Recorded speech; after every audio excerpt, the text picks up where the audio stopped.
Please welcome the co-founder of Alcoholics Anonymous to share some of those moments with us tonight. Please welcome Bill W. Bill.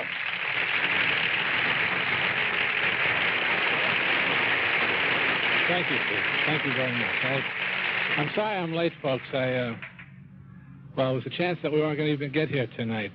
I understand some of you in the hall already know what has happened today, but it's come as a terrible shock. And, well, here, let me read the telegram that we received 1 o'clock this afternoon. Dear Uncle Bill, well, it's addressed to William G. Wilson, the Alcoholic Foundation, New York, New York. Dear Uncle Bill, Dad slipped away peacefully at noon today at the Akron Hospital. We'll call you later with the funeral arrangements. Our love to you and Aunt Lois. And it's signed Sue and Bob Jr. Dr. Bob, my partner, your friend, our friend, died today. As I said, I wasn't going to come, but Lois, my wife, said, what better place could you come to than a meeting of Bob's friends? And I also got a call from Ed Dowling, Father Ed down in St. Louis, and he said, go. He said, go. It'll do you a lot of good. He said, just don't talk about yourself. Talk about Bob. Talk about the beginning. Tell our story. Don't just tell your story. He said, make it an Irish wake. And thinking about that, I decided that I would come, and I will share with you. So please, if I'm a little out of kilt here, just realize that I got some tragic news today. I did, though, on the way over, take a minute to jot down a few notes to sort of commemorate the event of this group's anniversary. And with your permission, I'd like to get that out of the way before we begin the meeting. We meet tonight to celebrate this group's anniversary, first anniversary in the life of Dr. Bob Smith.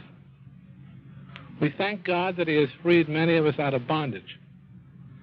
And we're here to tell all our friends of our deep gratitude for all the help they have given us in this wholesale miracle of recovery, and to share with them and with each other the sure evidence of God's grace among us. So much for speech making. We don't make speeches, we just tell our stories. Tonight, though, it'll be a little bit different. It'll be our story. Well, let me see, where do I begin? I guess for us, for me anyway, the beginning was 16 years ago, 1934. The end of the summer, September. I was a patient up in Charlie Towns' hospital, up on Central Park West. I had been a patient there before. This was my fourth visit, third time that year. And I was upstairs, wrapped up in one of Charlie's canvas pajama tops. You remember the ones that tied in the back? And my wife, Lois, she was downstairs. She was talking to Dr. Silkworth, and he was telling her what he had just maybe an hour or so before told me. He was telling her that my drinking, which had once been just a habit, had now become an obsession, and that my body at last had developed an allergy to the very substance that I craved, and that I was dying, and that I was an alcoholic. He had this concept, this theory, after treating thousands of men like myself, that mine was a disease as any other disease, and a disease that was sure to kill me if I was left to my own. And it was his earnest suggestion that Lois commit me into the Rockland State Hospital for the insane. You could do that then as a chronic inebriate, and he wanted to do that because he knew I was killing myself. But all Lois could say is, but doctor, you don't understand. I never met a man like Bill who, when he made his mind up, could do anything. Why can't he stop this drinking? And again he repeated, he has a disease. Hard to understand, harder to treat, but a disease nevertheless. And that he better follow her advice, his advice. Lois, of course, was distraught, and I was upstairs going over those words myself, and I was just as distraught, just trying to say, why me? You know, typically alcoholic, why me? Why did this happen to me? And I went back over my life, and I could see certain events perhaps that brought me on the road to it, but why me? I did not set out to be this way. Perhaps if I had to look for a reason, was the fact that my father had a problem with alcohol. That was the reason for my parents' divorce when I was 8 years old. My sister and I and my mother were abandoned by my father as a result of his drinking. My mother left shortly. I was made to live with my grandparents, my mother's parents. My grandfather instilled in me at an early age a strong, strong desire to be number one. And I guess the the capstone of all of that was at 12, in my earnest rush to be number one, I invented, or was in the record books as an inventor, the first American boomerang. I had gotten a book from Grandpa when I was 12 on my birthday that, in passing it to me, he said, you know, the Aborigine is the only fellow that can make a boomerang. And I just went after that tooth and nail to prove that I could be an equal to an Aborigine. And after 6 months, a 6-month power drive, I created the first boomerang. It worked. And from that day on, my grandfather started it off. I was a number one man in his eyes and, as far as he was concerned, in everybody else's eyes. Little realizing at the time that I was setting up an emotional boomerang that was going to last me the rest of my life. The need to be number one in everything I did. So perhaps that was the reason for my turning alcoholic. I only drank for 17 years, picked up my first drink when I was 22 in the Army. Stationed up in Massachusetts with my wife. 22, 17 years later, I'm lying in a hospital bed, an alcoholic. Made a fortune in those 17 years and lost it. Not much to my fault, but some of it, but a lot of it due to the crash in 29. That began the in and outs of the institutions, because when that happened, I also crashed, and I was a hopeless drunk. A lot of problems with alcohol. In and out of sanitariums, drying out places, hospitals, rest homes. Lost everything we had, everything. Now here I am, 39 years old, and a doctor wants to put me in the hospital for the rest of my life. Well, I begged Lois not to follow his advice. When she came to see me, I begged her to give me one more chance, and God bless her, she did. And she brought me home to our home. In reality, it wasn't our home, it was my brother-in-law's. We were living rent-free over on Clinton Street in Brooklyn Heights. Lois had a job in a downtown Brooklyn department store, making $22 a week. Everything we had that was of any value had been sold long before this. And I was a chronic drunk. But she brought me home anyway, and she gave me that one last chance. And in the next 2 months, I proved the doctor wrong. Totally, absolutely wrong. I didn't leave the house, but I got sober. Stark raving sober, I guess you'd call it, but I got sober. After 2 months of just staying inside that house, I knew that the doctor had made a mistake. I was not an alcoholic. I was not a drunk. And then, Armistice Day, 1934, beautiful, smashing day, positively brilliant. I looked out the window after breakfast, and seeing how great it was, I said to my wife, Lois, I said, honey, I want to play some golf today. This is perhaps the last good day of the year, and I want to get in a round of golf before winter sets in. I felt like $1 million. And she tried to stop me as best she could. She said, Bill, get stronger, but I insisted. And finally, she relented, and she gave me a few dollars, and I went up to the attic, and I dug out the old golf bag, and I walked down to the Staten Island ferry. The club was over in Staten Island. Actually, it was my brother-in-law's club. I could play, and he'd pay. But I walked to the ferry, took the ride over, and as I said, it was a positively beautiful day, and I felt like $1 million. On the other side, I boarded the bus to take me to the clubhouse, and on getting on the bus, I noticed a fellow that was carrying a rifle. Now, I don't know about you, but in New York, if I see somebody with a gun, I want to keep a good eye on him. So I decided the best thing for me to do was to sit alongside him. And after a few stops, I said to him, hey, mister, where are you going with that rifle? And he just told me, he said, I'm going to a shooting match. As it turned out, it was at a gun club right next door to the very golf course that I was going to play on. There was this gun club, and he was going to shoot that afternoon. Now, having raised in Vermont, I fancied that I knew everything there was about rifles, and I began to tell him everything I knew. As it turned out, he knew a lot more than I did, so at the end of it, just to be number one in the conversation, I threw in what I knew about the artillery, having been in the artillery during the First World War. And lo and behold, I became number one in the conversation. He was impressed. Now, we were settling down for a very comfortable ride when all of a sudden the bus was rear-ended by a taxi cab. We had to unload to see the damage, and there wasn't much, just a few bumps and bruises, but nothing of any significance. But it was sufficient that the driver, the bus driver, had to wait to make out a police report, so they called for a replacement bus to continue the trip. Well, we're standing on the curb, my newfound friend and I, when he spots an old speakeasy across the street. He says to me, why don't we wait there? He said, it'd be a lot more comfortable, and the driver can come for us when the new bus arrives. I said, it sounded like a good idea to me, so we crossed the street, and we knocked on the door, and they opened it up for us, and we got in, and sat at the bar, and the bartender came up and said to my friend, he said, what will you have? And he asked for a whiskey and ginger ale, as I recall. And of me, they said, what would you like? And I said, just a ginger ale, thank you. And he turned to me, my newfound friend, and he said, you don't drink? And I said, no, I don't drink. And then for some reason that I'm still, to this day, not quite sure why, I decided to tell him my life story with alcohol, blow by blow, dollar by dollar, hospital by hospital, everything that I lost, everything over the years that caused me pain and horror and heartbreak and just everything. And he listened.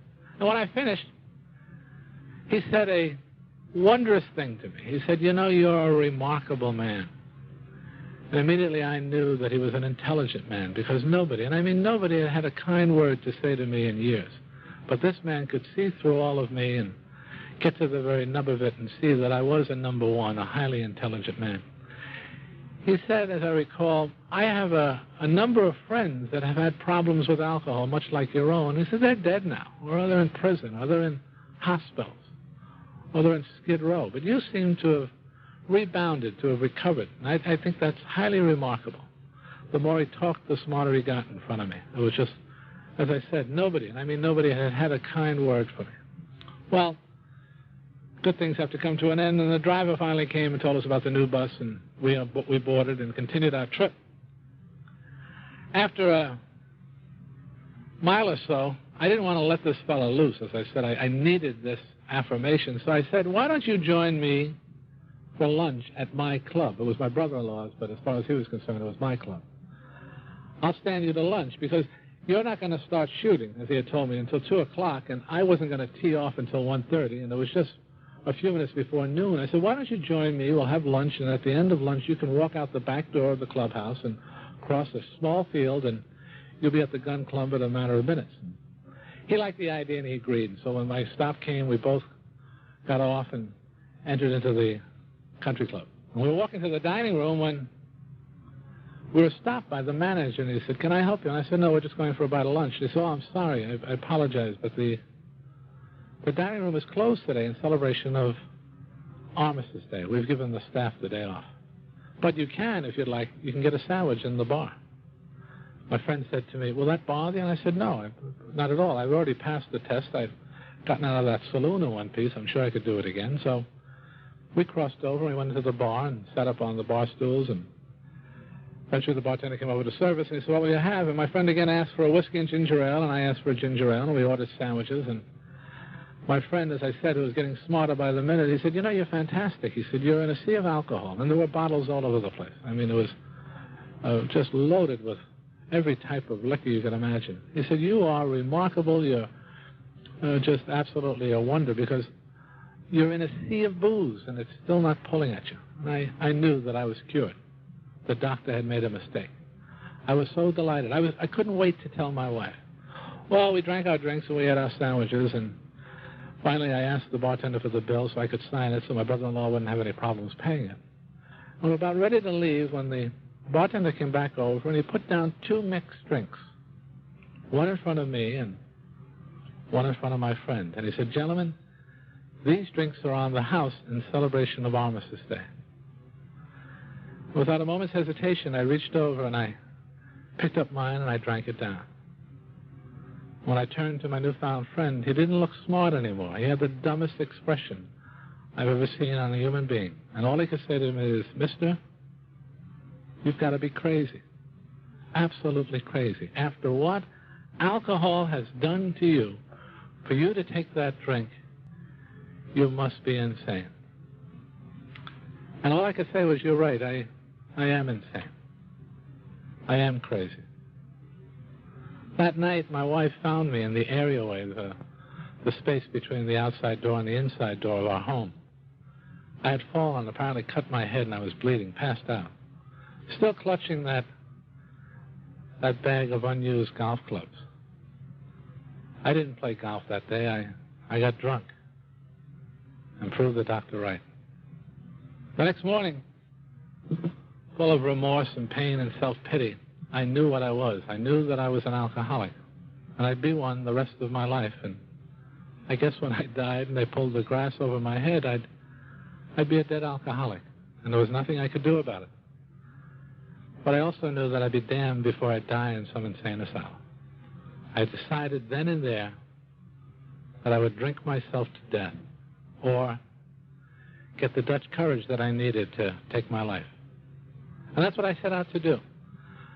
For the next several weeks, I begged, borrowed, or stole the dollar bill it took to get the 3 little bottles of gin that it also took to get me over the edge, to get me drunk. Day in and day out, I sat in that empty house in Brooklyn, drinking myself to death, occasionally writing angry letters to Franklin Delano Roosevelt, telling him what a lousy job he was doing running the country.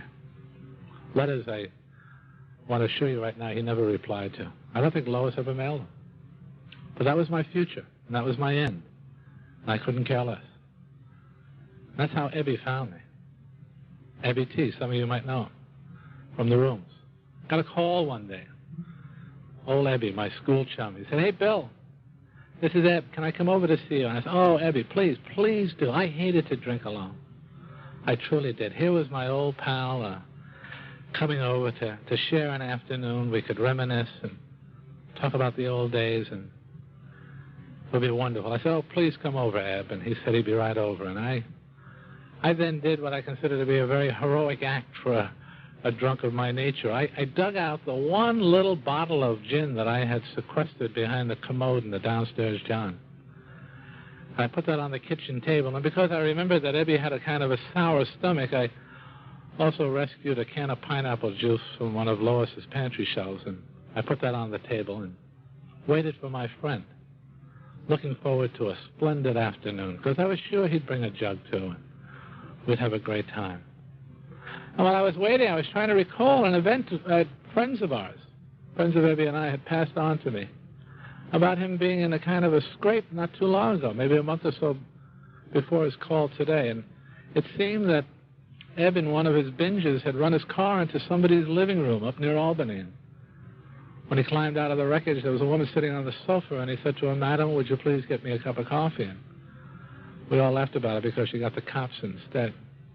I must ask him when he comes, "How did you get out of that scrape, Ebby? I'd like to know for future reference." That was a real bad scrape. I must ask him. Well, I didn't have long to wait. There was a knock on the door, and I went to answer it. And as soon as I opened it and took one look, I knew that something had changed. There was something different about it. He was clean, for one. His suit was nicely sponged and pressed. He had a blocked hat. His shoes were shined, and he was clean-shaven. I knew how I looked.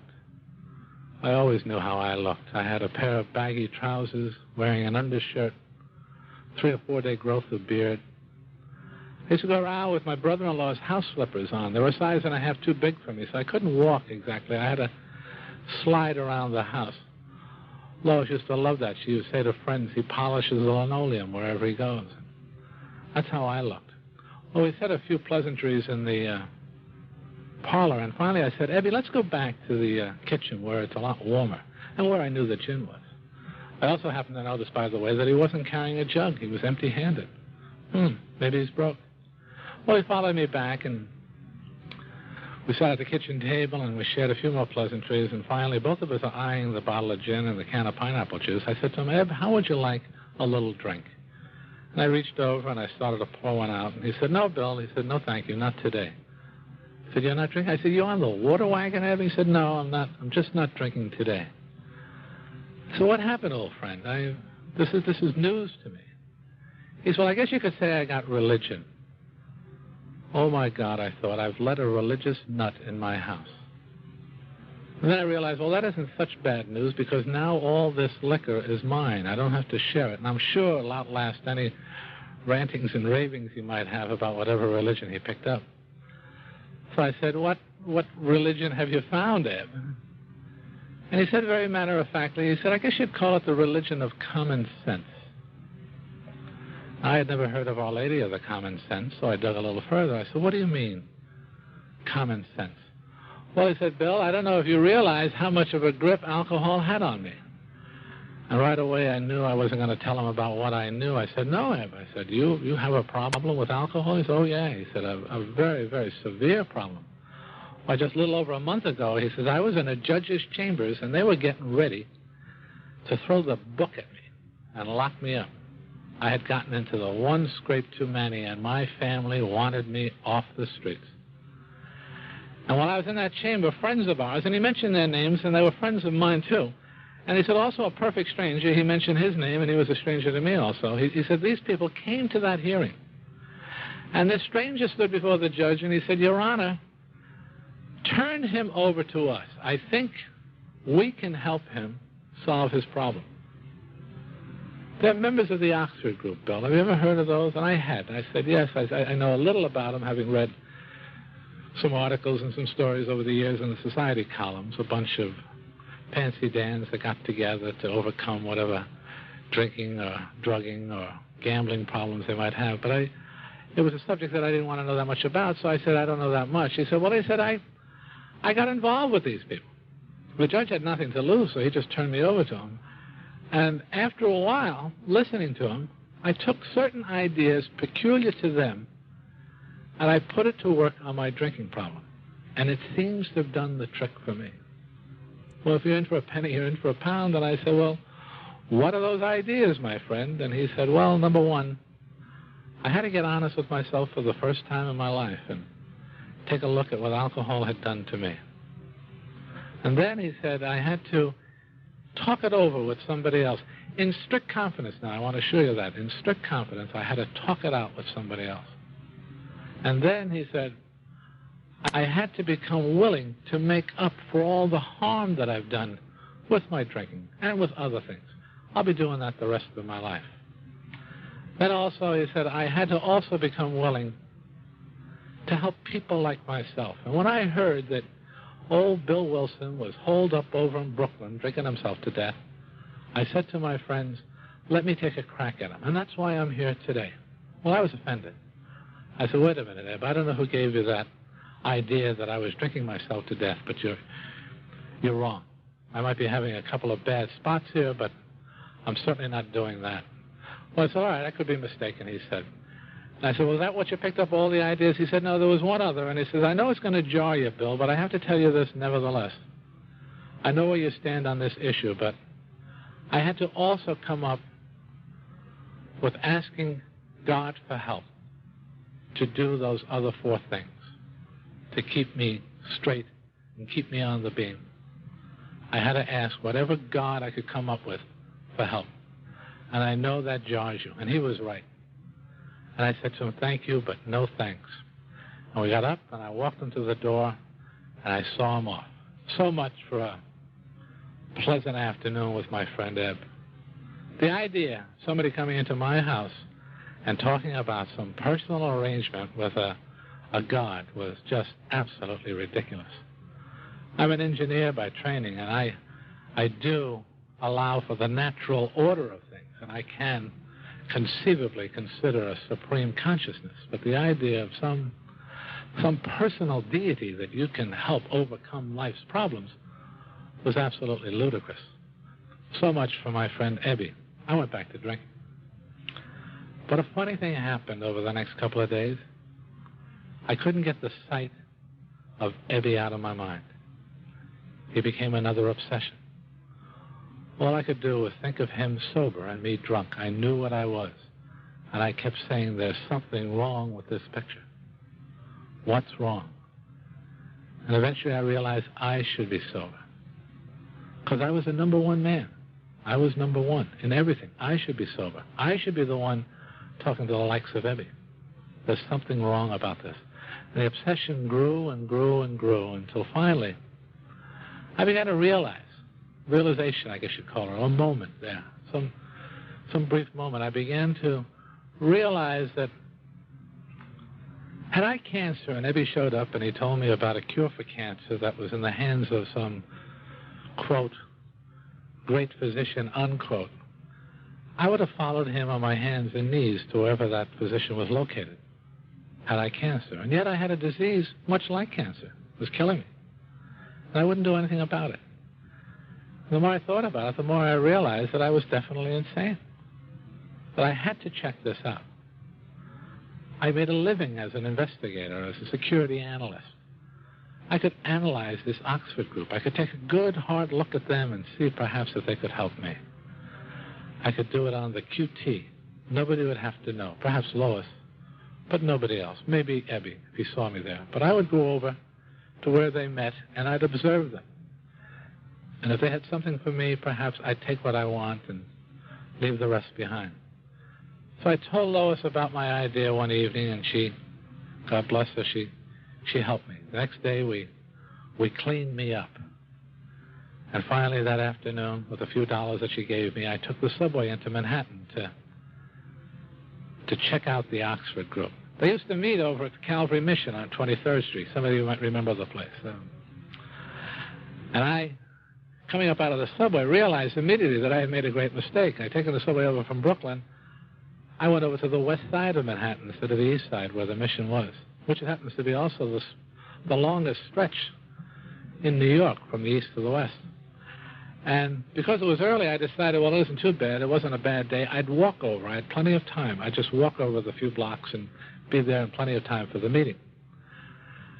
After a few blocks of walking, though, I found myself looking into the windows of some of the saloons that I passed by to see perhaps if there was somebody there I might know.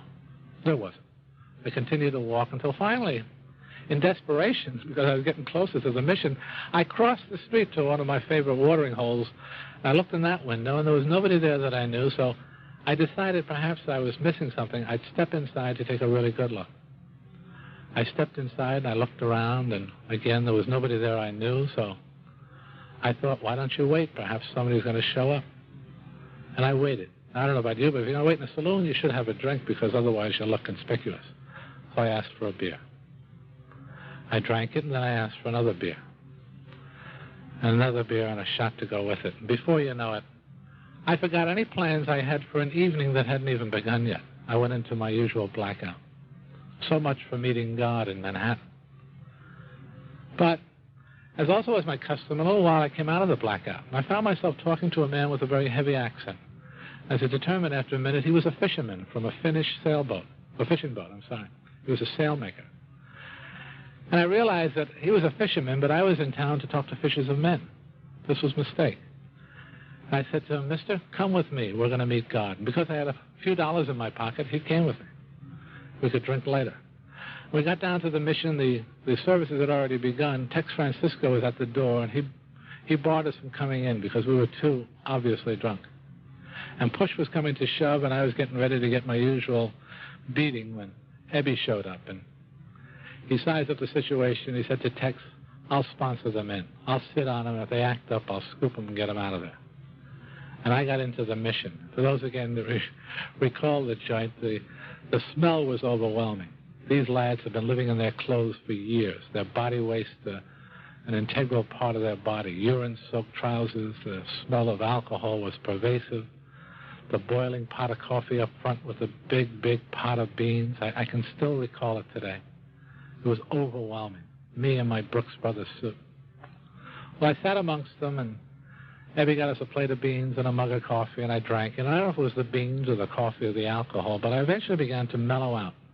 And I began to realize that these weren't a bad bunch of boys. They were just a little further down in their luck than I was. As I mellowed out, apparently I went into another one of those blackouts, because what happened after that was retold to me by Ebby the next morning. It seems that in my blackout, halfway through somebody's witness, I got up with the fin and came forward to accept Christ. Before you know it, I was singing old camp songs, playing the tambourine, and jumping for Jesus, and giving testimony myself about the evils of alcohol. And again, from Ebby's mouth, everybody sat in wonder of me. I had them spellbound. When he told me that the next morning, I was absolutely mortified, because I knew I didn't believe a word of whatever it was I said. I just knew that I could never go back to Manhattan again. The idea of some drunk coming up and saying to me, you were great the other night at the mission, it appalled me. I also realized that this was really the onset of the insanity of alcohol, and I was on a downward slide that would never, ever, ever be the same again. I was finished. Ebby didn't argue. He left. He said, you had me convinced. Going out the door, he said, Bill, you had me convinced. I thought you had it. And I sat home really feeling sorry for myself. Lois was at work. And then I realized something that I hadn't realized earlier that morning. When Lois was going off, I reached into my trousers pocket and I took out money. and I turned it over to her. And I realized that I had never done that in years. I never came home with money. I spent every dime I had. Before I come home, I'd be dead broke. I couldn't go buy a bar with a dime. Apparently something did happen. What it was, I don't know, but I knew that if I was ever going to pull myself back from the abyss that I was on, I had to find out. So I decided I would get sober. I would sober up and go back to the Oxford group and really take a good look. Now, how do you get sober? With my experience, you go into Towns Hospital. My brother-in-law paid, always paid, the $125 it took for the 5 days to sober me up. Well, I don't know about you, but if you're going to get sober, you should get drunk first. No sense going into the hospital with a hangover. What a waste of $125. And it seems I was foolish enough to give my money away to my wife. I only had 6 cents, a penny and a nickel, and it took a nickel to get in on the subway. So I realized you can't get drunk even in Brooklyn on a penny.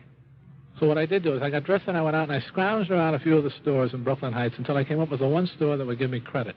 And actually it was Lois's credit. And on her tick, I got 4 bottles of beer. Drank 2 right away because I was very thirsty. Wound up trying to give one away on the subway to a stranger. He wouldn't take it, so I drank that. And then wound up finally walking into Towns' hospital, waving the 1 bottle of beer over my head that I had left, spotted Dr. Silkworth, and in a drunken state said to him, "Doc, I found the cure." And he took one look at me, took one look at the bottle, and he said, "I see you have, my boy. You know where your bed is. Go upstairs and get into it." And I knew where my bed was. And I went upstairs, undressed, finished the bottle of beer, and went to bed. 3 days later, free of sedatives, free of alcohol, I lay in that bed full of remorse now. Self-pity, anger, rage, total, absolute humiliation. I realized that I had just done another terrible thing. I had no intention of checking out the Oxford group, drunk or sober. No intention. I had just cost my brother another $125, and I also cost my wife not to speak to me. What a terrible, terrible thing to do. When I looked up and standing in the doorway was my friend Debbie. And the first thing I said to myself was, here's a fellow that practices what he preaches. I heard the staff mention how cold it was when they were coming in on shift, and here was my friend come out in that cold to see me. And all I could say was, here's a fellow that really works his program. And all he said to me is, "Gee, Bill, I'm sorry to see you in here again. I really thought you had it the other day, but I guess I was mistaken. If you ever need any help, please don't hesitate to give me a call." And he turned to go, and I said, "Wait a minute, Abby. What was that little neat formula you had that you got from the Oxford people that got you sober?" He said, "Simple." He said, "You get honest, you talk it over with somebody else, you make up for the harm you've done, help other people, and you ask God for help, whatever God you come up with, to do those 4 things." And he mentioned the G-O-D word again, and I said, "Thanks, but no thanks." I still gagged at the idea of a personal God. What a joke. What a waste.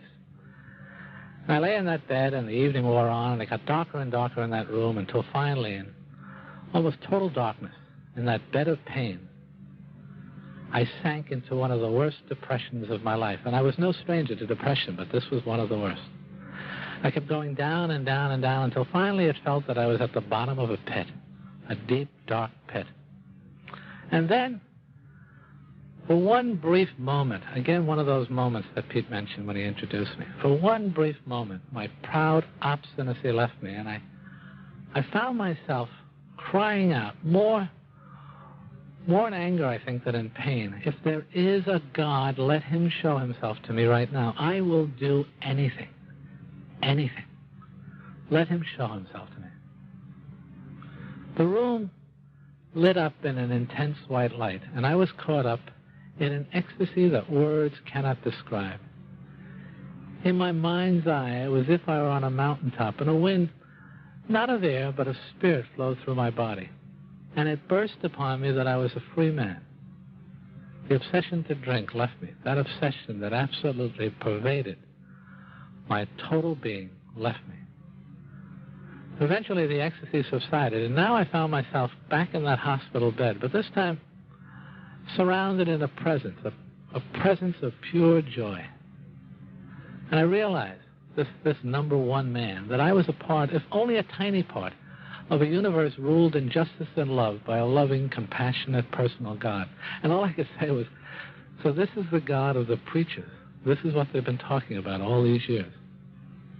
Eventually, I have one of these inquiring, rational minds. Eventually, the mind began to say, my God, Bill, this is the granddaddy of all hallucinations. This was that slide into madness that Dr. Silkworth talked about. This was the end. And I became frightened. So frightened that I got the nurse and I asked her to get Dr. Silkworth. And she did. He came and sat alongside my bed, and I told him what happened to me. And he listened. And finally, I don't know where the courage came from, I said to him, Doctor, is this it? Am I going insane? And after a few minutes, his brow furrowed, and he looked up to me and he said, no, my boy. No, I have never witnessed what has happened to you. But I've read about it in books, and it does sober up drunks. And I can tell you it's all you got. I saw you a short time ago, and I wouldn't have given you a tinker's damn for your life, but something has happened, and you better hang on to it. Because, again, it's all you have. And he left, and I slept like a baby. The next morning, I told Evie what happened, and he went out and came back a few minutes later, and with him he brought a book called The Variety of Religious Experiences by Dr. James, the Harvard psychologist. And he said, Bill, you'll find what happened to you in this book. It's the toughest book I ever read, but I devoured it, absolutely devoured it. And in it, I did discover what had happened to me, the cash value of my experience, I call it, the scientific truth. This doctor had chronicled the number of experiences, some the illuminating type that I had, the sudden one that overcomes people. And then he also went on to illustrate the gradual experiences that other people have over a period of time through the help of other people or in fellowship or in service. They all undergo a transformation, a conversion.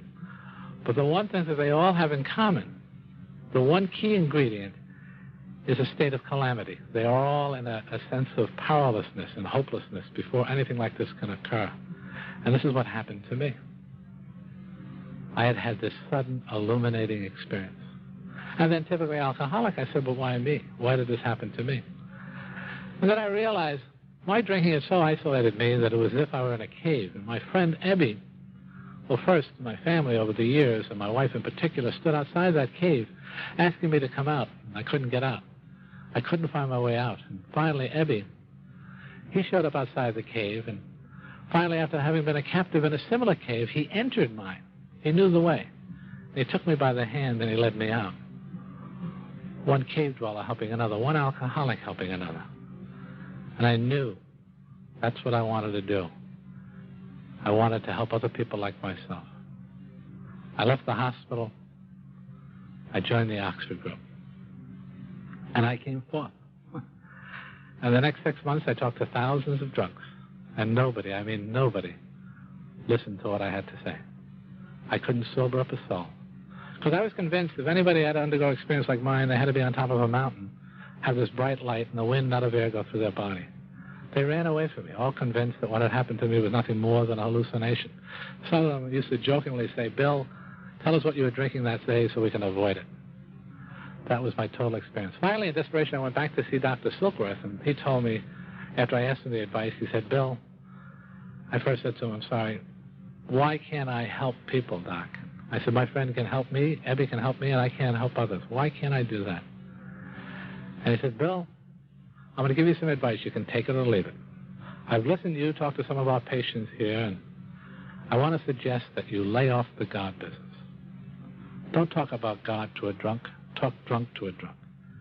And after you make the connection, one alcoholic talking to another, talking about the lies and the losses and the deceit and the pain and the anguish and the heartbreak, once you make that connection, then talk about the spiritual program. But make the connection first. And I began to do that, and they stopped running away. Nobody got sober, but they stopped running away. And then friends, family friends, began to say, hey, when is Bill going to go back to work and get Lois out of that damn department store? And I heard it. And I realized that they were right. I wasn't any good in the drunk business, so I began to look for some action down on the street. And finally, I heard of a deal going down in Akron, and I cut myself in for a... Pete mentioned the topic of anonymity, and it's such a personal issue, but I do like to make note of one important aspect of anonymity. It is the spiritual foundation of our program, but please, never, if you can, allow it to come between you and your ability to help another human being. Don't be too anonymous. Where were we? Oh, yes. Akron in 1935 was a city divided into itself. It's the headquarters of three of the largest tire companies in the world, Goodyear, Goodrich, and Firestone. It was our intention, myself and some investors, to take over a small little machine company that was supplying all three. It was a real plum if we could get it. Now, our intent was to do it by proxy. And to do that, you had to get some inside information. But as I said, the town was so divided with these three major companies that nobody, and I mean nobody, spoke to each other. If you worked for Goodyear, you didn't have any Firestone or Goodrich friends, and vice versa. And here we were, a bunch of New Yorkers coming into town to take over one of their pet companies. So nobody cooperated with us. We couldn't get an inside track to work on. That's what you need if you're going to win a proxy battle. And then another group, a rival group, came in from Chicago, and as they were Midwesterners, they had I guess you'd say, the inside track, and they wound up winning the proxy battle. We lost. And my investors decided to go back to New York and call it quits. They had something to go back, though, and I didn't. This was my chance, as this had been successful, to really turn my life around. I was to be made president of that company, and with a handsome salary, sufficient to get me out of debt and get Lois out of that damn department store. But here we were, we had failed. But I asked them if they'd allow me to stay for a few days to sort of reconnoiter and find out if there was any malfeasance or misfeasance on behalf of the winning company. And if there was, we could sue them for the illegality and perhaps get back our expenses with maybe even a little profit. My partners had nothing to lose. The hotel was paid forward for a few days, so they said, go ahead. If you want to stay, that's up to you. And they left, and I stayed behind. And that's how I found myself that Saturday in May 1935, day before Mother's Day, walking up and down the lobby of the Mayflower Hotel, pacing. At one end was the desk clerk, and at the other end was the hotel bar. And I just walked backwards and forwards, waiting for Monday, waiting to go to work. Feeling very, very sorry for myself because it was a failure. Mine was a last gasp. Finally, I found myself no longer pacing, but I was standing outside of the bar, and I was listening to the noises that a bar makes and all the nostalgia that it was creating inside of me. And finally, I decided that I'd go in and have a glass of ginger ale and strike up a conversation, thereby passing the day. And as soon as I said it, I realized what had happened to me on that trip to Staten Island. And I realized further that I didn't want a glass of ginger ale. I wanted to get drunk. I had $10 in my pocket, and believe me, $10 in those days, you could be king for a day in Akron with $10. But I also had been sober long enough, or without a drink long enough, to realize that I should be frightened by the way I was thinking, and I was frightened. I was rationalizing, and that frightened me. And then I thought, well, what's been keeping me sober? Why am I sober if I can still think this way? And I further realized that it was working with drunks, working with other men like myself, that kept me from drinking. That's what had worked. Even though they didn't get sober, I stayed sober. And I said, if I could find a drunk to work on, by God, I need him more than he needs me. I need to find a drunk to talk to. But I was a stranger in town. I knew nobody. I couldn't go into the bar and ask somebody if they wanted my help. They'd beat me up. I went back to pacing. And then after a few minutes, for no reason that I know of, I found myself reading a church directory in the center of the hotel lobby. And at the bottom of the directory, there was one name that just leapt out at me. The Reverend Walter Tunks. As a boy growing up in Vermont, when we took a walk in the woods, we took a tunk. And that was hunch enough for me. I'd bet on that hunch. I went over and I dropped a nickel into the phone and I dialed, and the Reverend Tunks answered the phone. And for those of you that are bowlers, it was what you'd call a 10 strike. I had called the #1 fan of the Oxford groups in Akron, Ohio. I told him my plight, what I wanted, that I was a rumhound from New York, here on business, that I'd been sober for 6 months, I was a member of the Oxford group, and I think I could help another drunk. Did he know any? Well, he was at first hesitant. He could deal with drunks one at a time. He didn't know if he could handle them two at a time. Well, finally he said, I don't know any drunks. I'm sorry. He said, but even if I did, in confidence, I couldn't share their names. But I do know members of the Oxford group. Here, let me give you their names and numbers. And with that, he gave me 10 names of 10 members of the Oxford group. I went and cashed $1, and I got 20 nickels. I went back to the phone booth, and I sat down, and I began to dial those numbers. I went through the first 9 in a matter of maybe 10 or 15 minutes. And they were either not home, or they knew nobody that I could help, or they hung up on me. Simple as that. Finally, I was down to my last name, and I took a deep breath, and I dropped the nickel in, and I caught a man who was busy packing his bags, leaving town for the weekend. He was already late. And I told him my story, and he listened. He said, I'm sorry I can't help you. I don't know any. But he said, here, call this woman. Perhaps she can help you. And he gave me her name. And my heart sank. Her name was Henrietta Seiberling. I said, my God, this has got to be Frank Seiberling's wife, the fellow that started Goodyear. I knew him. We were members of the same clubs in New York. I couldn't call him up and say, hey, this is Bill Wilson. Do you remember me from New York? I'm now a drunk. Do you know any drunks, or does your wife know any drunks that I could help? I couldn't call him. I just couldn't put myself to do it.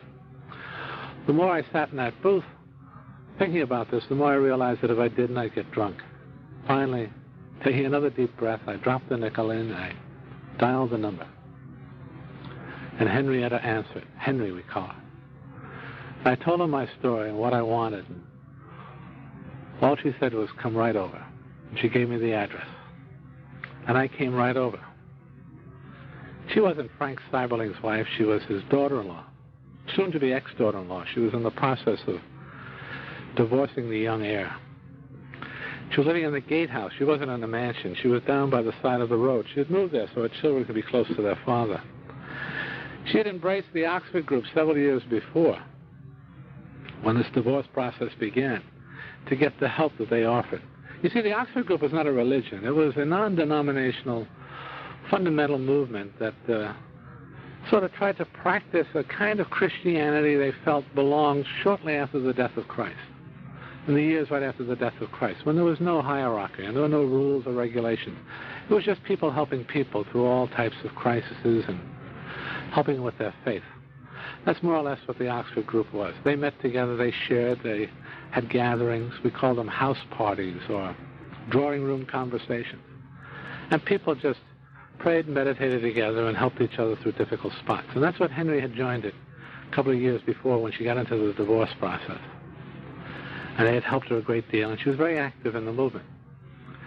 And only 2 weeks before my visit to Akron, and before my call to her, at one of their sharings, a doctor, a well-known surgeon in Akron, told his group that he had a drinking problem. It was his deepest, darkest secret, and he shared it with the group. Yet everybody in town knew it. Everybody in town knew that Dr. Bob Smith had a problem with alcohol. But to him it was a deep, very, very deep, dark secret. Bob used to tell this of himself. There was a joke in the medical societies that, you see, he was a rectal surgeon, a proctologist. They had an inside story about him that you bet your ass when you went to Bob Smith because you never knew if he was going to be drunk or sober. And yet, when he shared this, he was sharing his soul. Well, Henry, because she was especially fond of Bob and of his wife, she took to praying for him. He became very, very active in her prayers. She asked God to help him. And then, out of the blue, she gets a call from me saying that I can help drunks. And all she could say was, this is manna from heaven, come right over. And I came over, and she interviewed me. She interviewed me to find out if I wasn't indeed a drunk. Now, I've had interviews in my life where I had to prove I wasn't a drunk, and here I was trying to prove to a total stranger that I did indeed have a problem with alcohol. And when she was convinced, she went over to the phone and she called Ann Smith and said, Ann, I've got a fellow here from New York that can help drunks. Bring Bob over. And Ann hemmed and hawed for a few minutes and came up with a couple of lame excuses about why they couldn't come over, but Henry would hear none of it. She finally wore her down until Ann had to tell the truth. She said, Henry, we can't come over. Bob came home this afternoon with a potted plant for me for Mother's Day and put it on the kitchen table. And now, as he's more potted than the plant, he's under the table. I couldn't wake him up if his life depended on it. Well, Henry wasn't going to be put off by that. She said to her, listen, Anne, I'll tell you what I'll do. I'll get this fellow to come back tomorrow. You bring Bob over for dinner tomorrow at 5 o'clock, and we'll get these two fellows together. And she asked me if I could come over, and I said, certainly. I had no place to go until Monday morning. So I went back to the hotel, passed a peaceful night. The next day I walked around town for a while, and then eventually walked out to that lovely little gatehouse on Portage Road to meet my friend Bob Smith. First look I got at him, he was a mess, absolute mess, coming off a drunk. I guess I said the right thing. I said, I bet you could use a drink. That sort of softened him up a little bit. I guess he said, here's a guy that knows what he's talking about.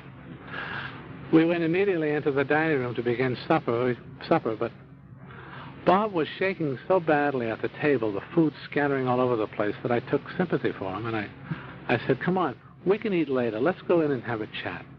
And I could see he was grateful.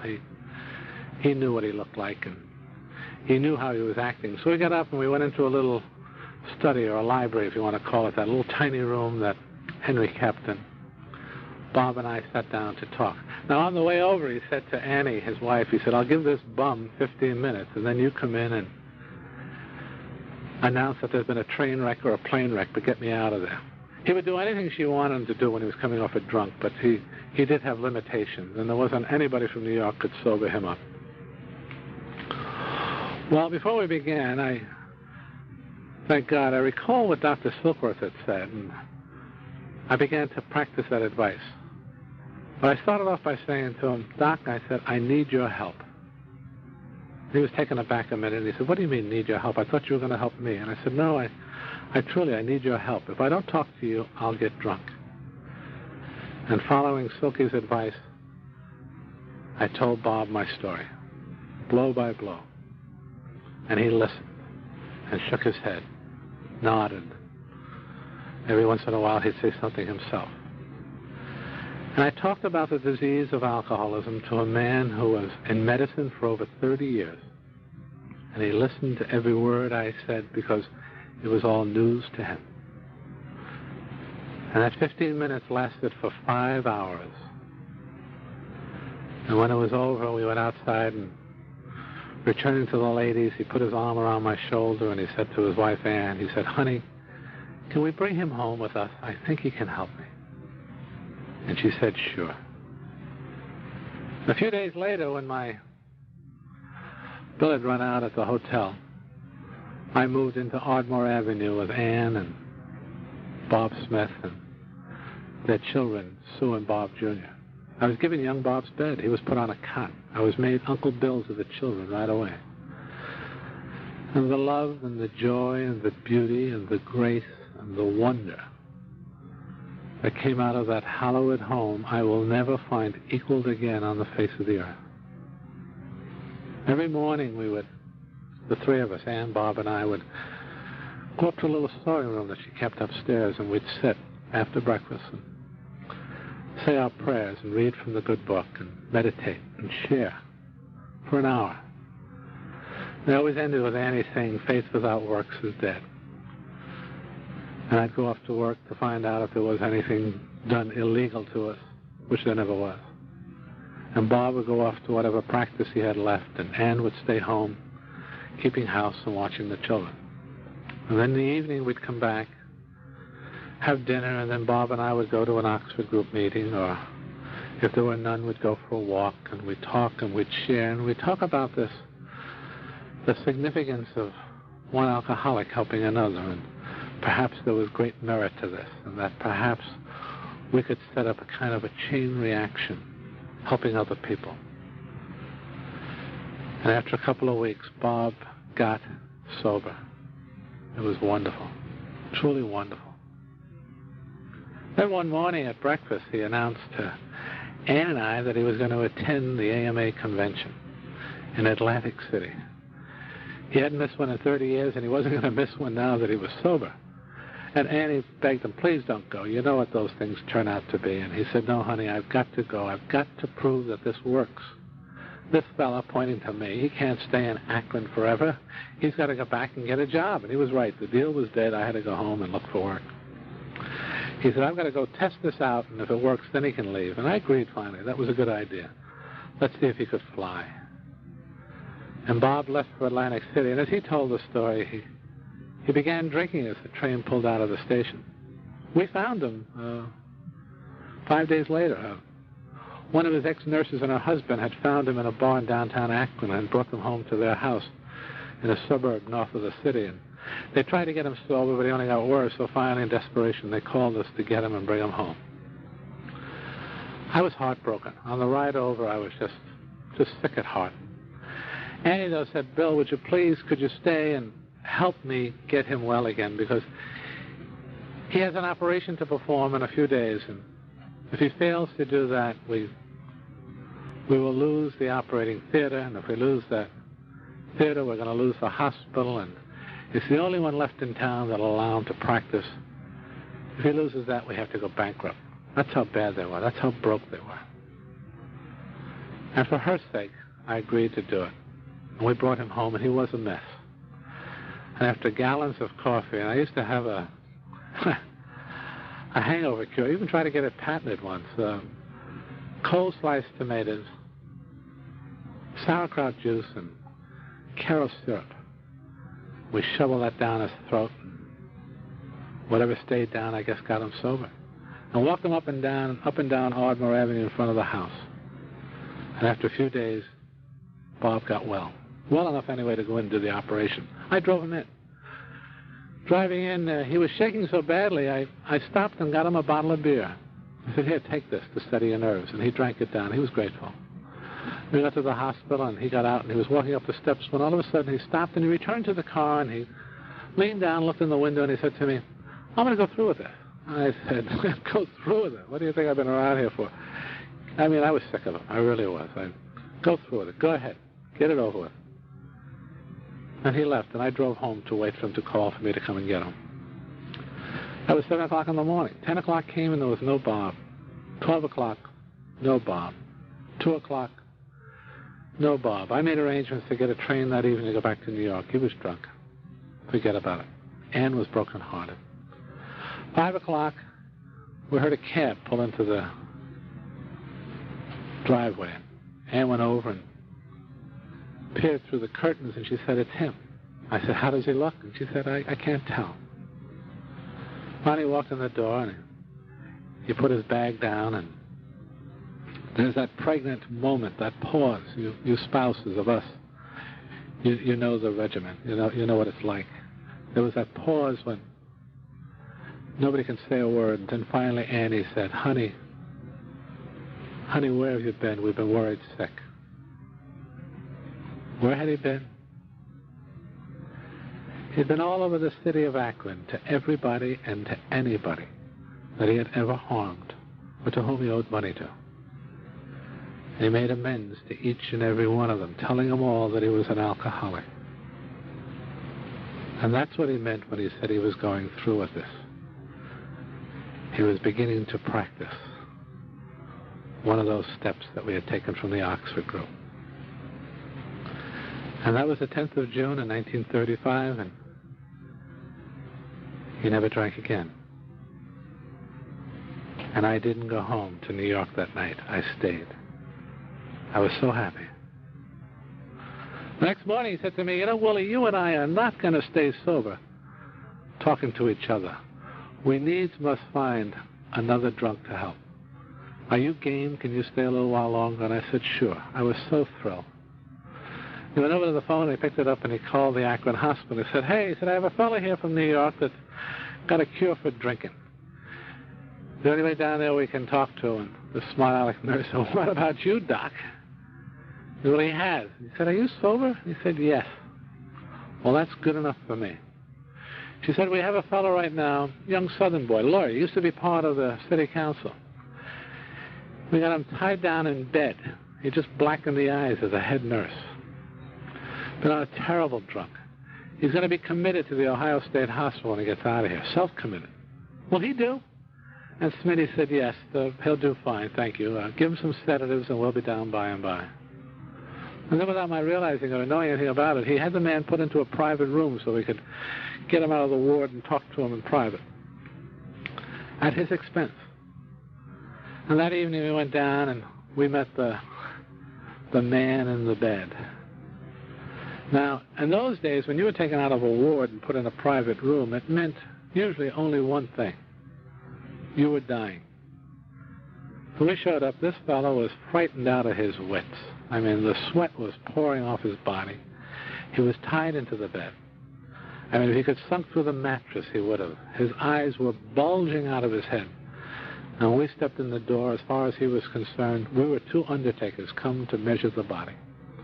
He was that frightened. It took us a minute or so to reassure him that we weren't what he thought we were. Finally, he settled down, and we each of us told him our story about what it was like, what happened, and what it was like, which was what we were doing right now. And he listened, the eyes going one to the other, one to the other, his arms outstretched, tied to each side of the bed, looking up at us. And you could see the peace of God settling over him as he began to realize that indeed he wasn't dying. Finally, when we finished, we said, "What do you think?" And looking up at us, he said, "Gee, fellas, I'm happy for both of you, but it's too late for me. I wish you all the luck in the world, but I'm a goner," he said. I dare not leave here. I'll kill somebody on my next drunk, I'm sure of it. I've asked to be committed into the Ohio State Hospital. It's too late for me, but I wish you all the luck in the world. He said, I didn't give up on God. God gave up on me. Well, we couldn't fight that. We had no tools to combat that. We turned to go. And I don't know to this day if it was Bob or I, but one of us went back to the bed and said, "Listen, maybe we missed something. Could we come back and talk to you again, perhaps to spend a few more minutes? Maybe we could cover some other points." And he said, "Oh, please do. Please come back. If it helps you, absolutely, come back." He said, "You know how lonely this drying out gets. They don't come near us from one minute of the day to the next." He said, "They hate us. They hate the sight of us. They hate the sound of us. They hate the smell of us. Oh, please come back. Please, I'd like it if you would." Well, we had a half a sale. It wasn't a complete sale, but we could talk to him again, and we felt good about that. We left. A few days later, we came back, and now this time he's back in the ward. He's not in the private room. We stepped into the doorway, and he spots us. He's sitting up in bed talking to his wife. And he lets out a roar, "There they are!" I mean, he screamed so loudly, there was a fellow, I think, they had certified as dead, got up and left. A nurse dropped her tray. We rushed down, trying to quiet him down. He was jumping up and down, saying over and over again, "It wasn't a dream. It wasn't a dream. These are the men that I was talking about. There was somebody pointing to us. These men did come to see me." He had thought it all was a figment of his drunken imagination. He pointed to me. He said to his wife, "Honey, this man," he said, "is a stockbroker. Come here on business. Come to see me. He's a drunk just like me." And pointing to Smitty, he said, "And this guy," he said, "honey, he's a Heine doctor right here in the hospital. Come to see me. Tell her," he said, "tell her what you told me. I haven't been able to get the sight of you two men out of my mind. Tell her what you told me." And we each of us in turn told her again our stories. And throughout our whole telling, he kept saying over and over again, "See, I told you. I told you." And when we finished, he said, "Honey, get my clothes. I'm going home." And his name was Bill D., AA number 3. And we had our first group. We were 3. That still meets today. Still meets in Akron. We had something. And what made it most important is we had somebody that wasn't a member of the Oxford group. He was a stranger to it, and yet he understood what it is we were talking about. It was a wonderful time to be alive. 2 years later, there was 40 of us. Most of them in Akron and some with me in New York. 40 men, sober, 6 months or more. We listed their names one night at the kitchen table back in Akron. I was there on business. Bob said, "You know, the rate we're going, we'll have 1,000 by the year 2000. We must organize. We must get this spread around a lot better. And for that, we need money." And Bill, you're the expert in the money. You better raise some money because we've got to get this message across. And I went and tried to raise money, and that's another story and another night. But it was a disaster. Finally, somebody suggested that we write a book. If you want to make money, write a book.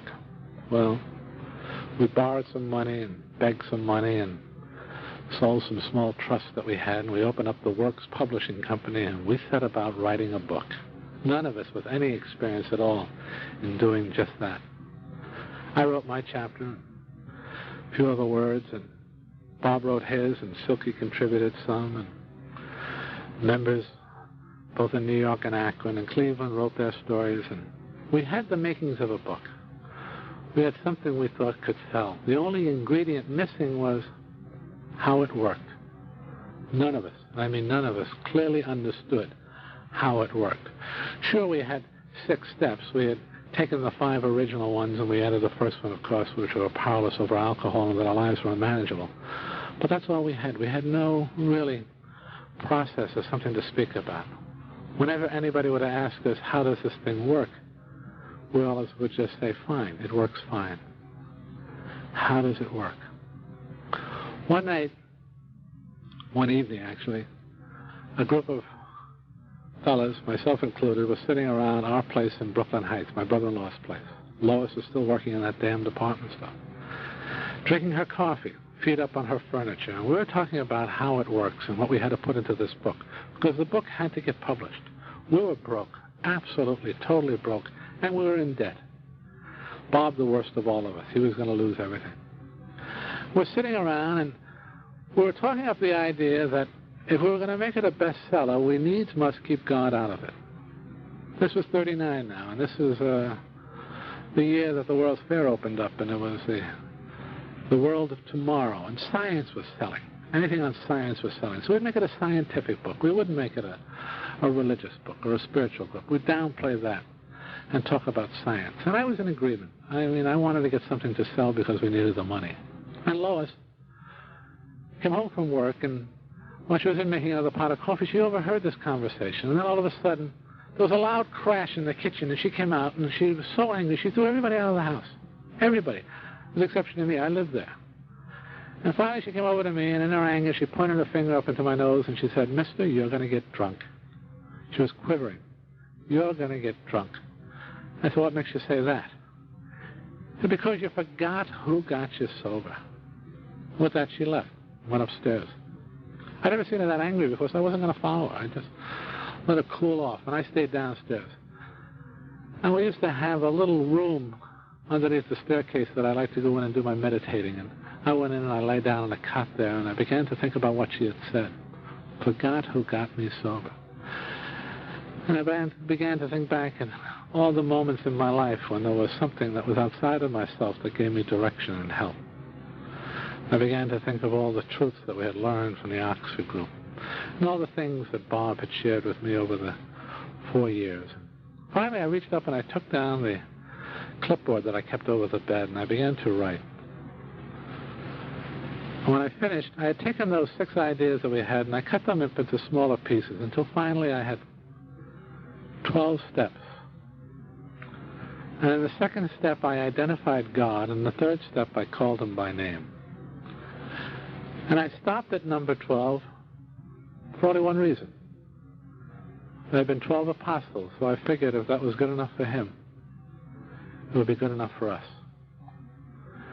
And I got up and I came out of the room, and as it happened, a couple of fellows had come back to the house and were finishing up Lois's coffee, sitting up in the parlor, and I sat down with them. And now I knew that the book had to be published, and this had to go into it. We had to get it done. So I was not going to book an argument. Although we operated from group conscience, I knew that this had to be done this way. So I told them that this is what we were going to go forward with. And I read them the 12 steps, and they listened, and they said, "No argument, Bill. No argument." And then one lad said, "Would you mind, though, if you would add that whenever you use the word God, would you also say, 'as we understood him'?"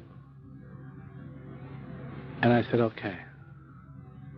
And we had 12 steps, and we had a book. The only thing missing was a title. I, in all modesty, suggested the Bill Wilson movement, but that got shot down right away. Somebody else had suggested The Way Out, and I liked that. That had a neat ring to it. But we had a friend going down to Washington on a business trip, and he checked in with the patent office, and it turned out that there were already 12 titles, The Way Out. We didn't want to be number 13. So we went back to the drawing boards. Now, there were 100 men sober then in 1939, so somebody suggested, let's call it 100 Men. And that had another nice ring to it, and I thought that'd be great. And wouldn't you know it, the first woman showed up. We couldn't say 100 men plus a woman because people would say, what happened to women? So we went back to the drawing boards. And one night at a meeting, they brought a fellow in from Bellevue, and just almost out of his mind, and he was babbling throughout the whole meeting. Anonymous alcoholics, anonymous alcoholics. Finally, I had to pick him up and bring him back to the hospital, where he eventually died. And I liked the ring of that, and so did some other people. But then, when we were going to call the book Anonymous Alcoholics, somebody said, no, put the alcoholic first. Put him first. So we named the book Alcoholics Anonymous, which became the name of our society. And we printed 5,000 copies and sold 102. The girl bought 2. Couldn't give them away, but again, that's another night and another story. And please invite me back if you want to hear about it. It's a lot of laughs. But today now we're 100,000. I don't know how many hundreds of thousands of these books we have sold. But we began to grow. Thank God. Now this book,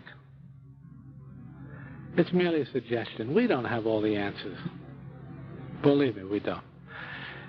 Just see to it, when you say your prayers in the morning, ask God, what can I do for the guy or the gal that is still suffering? And the answers will come if your own house is in order. But trust me, you can't give away what you don't have.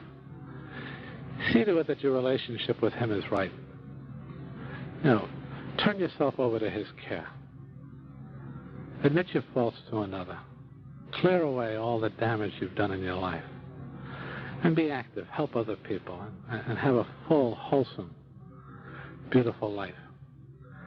AA is an utter simplicity encased in a mystery that nobody understands perfectly, least of all I. Nobody understands it. Our strength comes from our weakness, the fact that we know what we are. We know our weakness. That's where we gain our strength.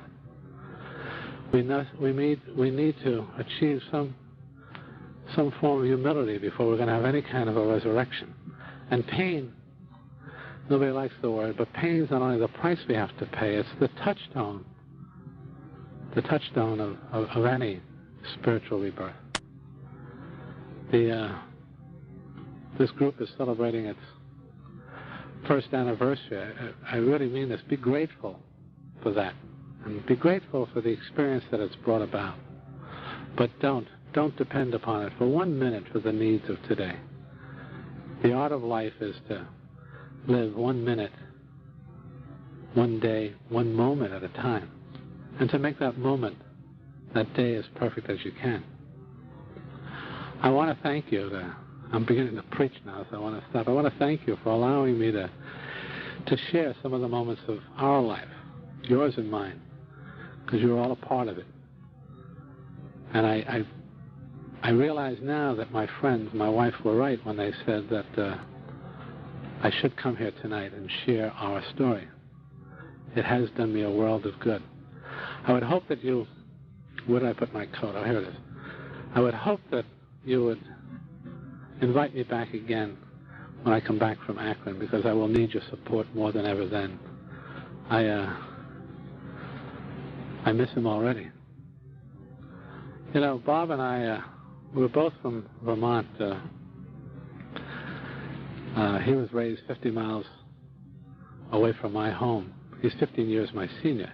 He was from an aristocracy. His father was a judge. We were country bumpkins. I was born in a saloon. He was a physician, Bob. He was trained to accept people the way they were and to work with them as they were. Me, all my life, I'm a promoter, a seeker. I've been always reaching out for something new. My spirituality, my quest for truth is something that has hounded me. But Bob, my friend, he was always nearer to the truth of things, nearer to the power I sought. He found it in his simple approach to life, and I think that placed him closer to our Creator than any man I've ever known. I guess that was needed to get this thing going. Bob's simple inner life, and mine, to which I guess nothing is ever going to be simple. I'm grateful that I was able to be in Akron this weekend with Bob. We had some piece of business, AA business, that you're going to hear more about in the springtime, to do with the Board of Trustees. I went out to talk to him about it. For those of you who were at the convention in Cleveland last July, you witnessed his last talk. You'll never hear a finer speech in all the history of AA, where he could take these 12 steps and cut them down to 2 words, love and service. It's beyond me. But that was what Bob could do. Bob was a surgeon. He was always able to cut things down to size. Well, I was with him, and I want you to know, although he was in a great deal of pain and a great deal of suffering, I had all his attention. I had all of his energy and all of his calm reassurance. People have said to me over the years, you know, Bill, you're the heart of AA. If I'm the heart of AA, then Bob was its soul and the blood of my heart. Well, anyway, when the meeting was over, I had to go catch a train back to New York, and I walked out, and he followed me. As we got by the hall closet, he stopped for a minute. He said, wait a minute, Bill. He said, here. And he reached up into the closet, and he took down this old Irish country hat that he'd worn so many years, and he handed it to me. He said, here, Bill, put this on, wear it. It's raining outside, and I don't want you to get sick. You've got too much work to do. Now, for those of you that are not aware of it, there's a history between Bob and I on this hat. I have wanted it for 15 years. This was the first day I laid eyes on it. I swiped it a number of times. Lois kept mailing it back to him. But here he was giving me this, his favorite hat. And I just couldn't say a word. I said, maybe I keep my mouth shut, or she'll change his mind. And I turned and I went, and I was walking down the path to the cab, and for some reason I turned back, and he had followed me out on the porch. He was standing there, and he had that beautiful broad grin of his, and he was smiling. And all he said to me is, don't louse this thing up, Bill. Keep it simple. Keep it simple. My God, he'd been saying that forever. This is my friend, my partner for 15 years, a man I never had a hard word with. And he said, keep it simple. I turned away, little realizing that it was going to be the last time I would see him alive. And I did know it. I wish I had.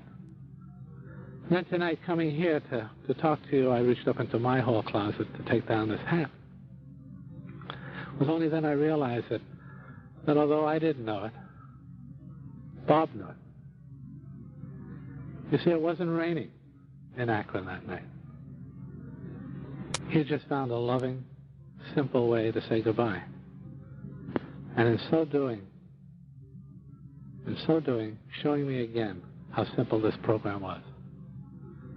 All we do is pass things on. Thank you. Good night. God bless you.